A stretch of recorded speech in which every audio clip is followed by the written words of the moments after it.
Right here, behind me, more than 10 years ago, Bercen greenhouses provided half of the vegetable they reach Bucharest stores, emphasizing a primordial source of food. Unfortunately, the agriculture structure faced both high utility costs and competition from imported products, and eventually the thriving business became a standstill. The high indifference of entrepreneurs who see only profit in the field transformed them into residential complexes. When it comes to the law, the General Urban Plan managed by the General Hall Town envisaged 52 hectares of green space destined for agriculture. In other words, the owners could only grow plants here, as the former mayor Nicu Șordan stated during an interview. However, the District 4 City Hall changed their own organization, called the Urban Zonal Plan, which allowed the construction of blocks. As we are looking for more information regarding this matter, we decided to ask an expert. Dan Trifu, the president of the Ecocivica Foundation, agreed to answer our questions. Our guest has over 23 years of experience in community work focused on environmental protection, heritage preservation, and human rights.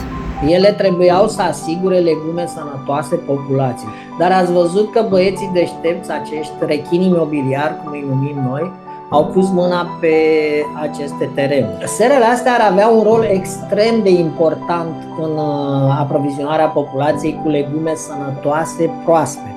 În sensul că ești lângă oraș, transportul este aproape zero și gândiți-vă că amprenta de carbon ar fi extrem de redusă. În cazul în care Bucureștiul mai poate fi salvat din punct de vedere ecologic, care ar fi soluțiile viabile pentru împiedicarea betonării excesive a Bucureștiului? Schimbarea ar trebui să plece de exemplu, de la Primăria Capitalei, iar autoritățile, atât autoritatea de mediu, cât și autoritatea locală, să-și facă treaba, să aplice corect legea. Că și acum, dacă ar aplica-o corect, lucrurile ar sta mult mai bine. At the national level, the actual ecological legislative format should adapt to a more coercive and structural which doesn't permit loopholes. The authority should take into account increasing the punishments by imposing a significant sum of fine as well as other new bans. Notwithstanding, relying on institutional framework alone is inadequate, as addressing these issues require proactive civic engagement.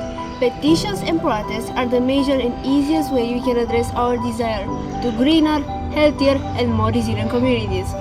In an era where more than half of humanity lives in urban areas, agriculture must be seen as a core component of our daily lives. New opportunities like farming and plant cultivation not only enhance the provision of food, but also of eco-friendly services, safe workplaces and harmony.